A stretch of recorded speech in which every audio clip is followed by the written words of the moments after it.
Well, hello, folks out there in YouTube land. Got a show for you. Got a post-game show for you, and got to do a report card. All right, our offense is officially in a funk. I kind of knew we were in trouble in the Austin Peay game, and this completely confirmed it for me. And Houston, we do have a problem. This is Houston. Say again, please. Houston, we have a problem. That's exactly right.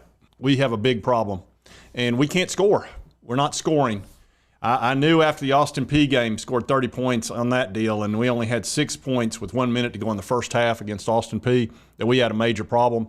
And that's why I got back on the fence on our quarterback situation. I'm just not comfortable there.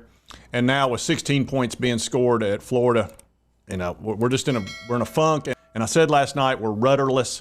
We just don't have a good direction on offense. I just don't feel like there's key leadership in that huddle that needs to be there, unfortunately, like we had last 2 years. I'm not blaming it all on one player. We have problems everywhere, but we're going to get into all this, and we'll grade position groups and all that good stuff, and we'll move forward. Take a look at these stats. 16 points. We allowed 29. The defense didn't play well. They did play well in the second half.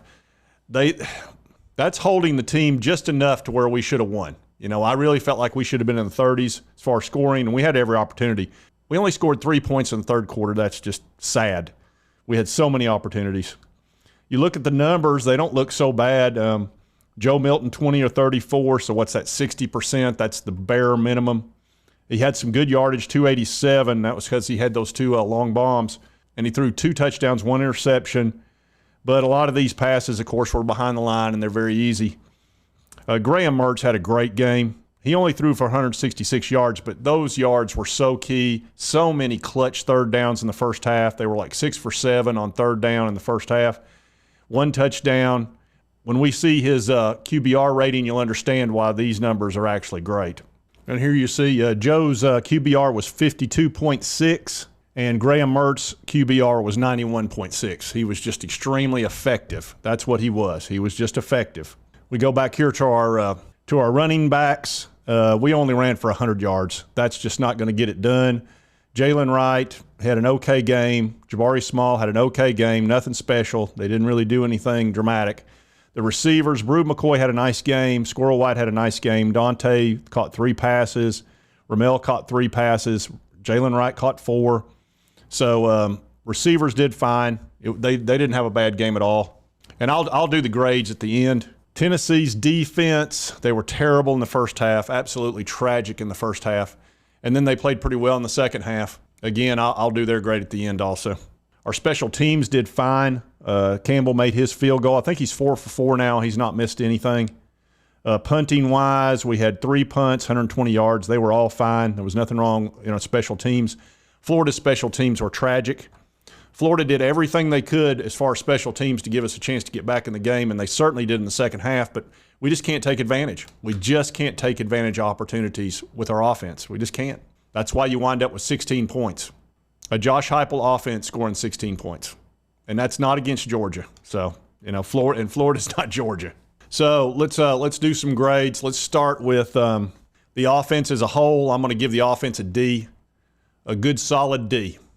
And that's what they deserve. 16 points is terrible. Defense, this is a combo grade. I'm going to give them an F for the first half. I'm going to give them a good solid B in the second half. So a C minus is what they get as far as my grade for defense, which is actually a pretty good improvement. I thought they were going to have an F for the game. Quarterback, I'm going to give him a C. I think his numbers look good again, like Austin Peay, but they're a little bit misleading when you score 16 points, but I'm just going to give him a C. That's how he played. Coaching, I'm going to give a D. The coaches have changed our offense, and they're not playing like last year. They have a lack of confidence in the forward pass. We saw that in the Austin Peay game when they completely went away from it and only ran the ball and threw behind the line of scrimmage. And we did a lot of behind the line of scrimmage passes in this game as well. There's just none of that we had last year where we're hitting 15, 20-yard passes. We're just not doing a whole lot of that at all. The accuracy's not there. The receivers are not as sure-handed as last year. And we're just having to play dink and dunk and occasionally go for a long ball here and there. Is what it is. I don't like what this offense looks like right now. It's very, very discombobulated. Wide receivers, I'm going to give them a B. And running backs, I'm going to give them a C, C minus, something like that. Kind of is what it is. Overall, I give the team a D for the game. It's just not anywhere near good enough. It's just not. But I can tell you this much. If they don't solve this offense situation and they don't get out of this funk that they're in, which that Austin Peay game was terrible, okay? It was terrible. We scored 6 points with a minute to go in the first half against Austin Peay. That was the red flag that started flying that made me think we're in trouble. And we go down to the swamp with that kind of offense, it's not going to work, and it didn't. It just didn't. The big question everybody's got, are we going to see any of the other quarterbacks at all? You know, personally, for me, I would not bench Joe Milton. But I want to see what Nico's got, and I would put him in some series in this USTA game. We've not gotten to see nearly anything from Nico at all. You know, we didn't get to see him any in the Austin Peay game because we kept him around. So all those critical live game reps that he could have gotten, he can't get. He can't get any live game reps right now, none. So that's really unfortunate. It's hurting his development. We're not going to get to see Gaston Moore, I guess. Even though he looked great in the spring game, I don't guess we're going to see a whole lot of that. But hopefully he'll open up the competition for the quarterback position, and we'll get to see, you know, look, let's see how they do under the lights. You see it all the time. Nick Saban does it. You see it with Steve Spurrier. He did it back in the day. Lou Holtz did it.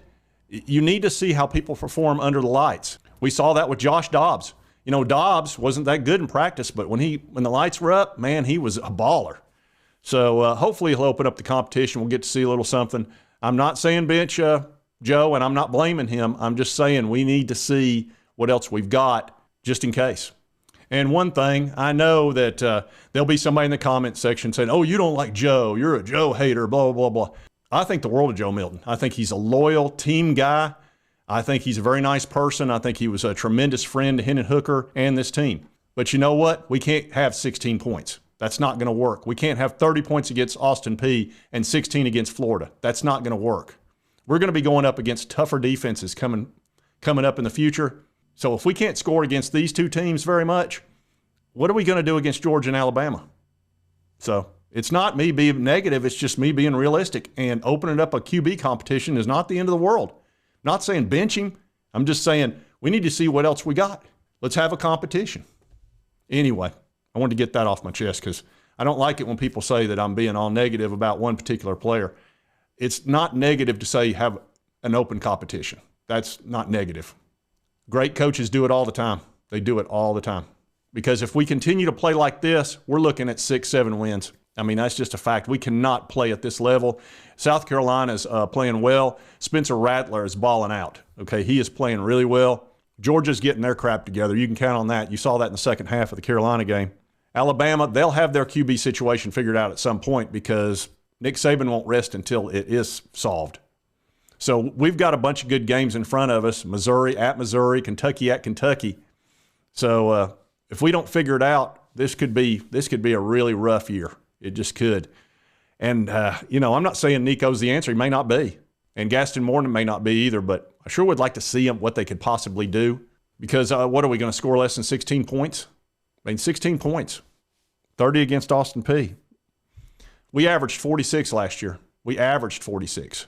So, anyway. Not a fun report card, that's for sure.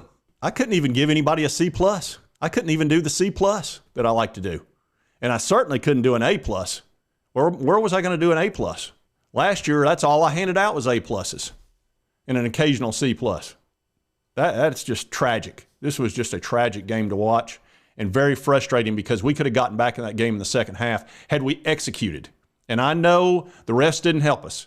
I understand that, but that didn't cause all the problems in the second half when we had opportunity after opportunity to get back in that ball game. Florida tried to let us back in. We just wouldn't walk through the door. Couldn't do it. So I know everybody's frustrated. I am too.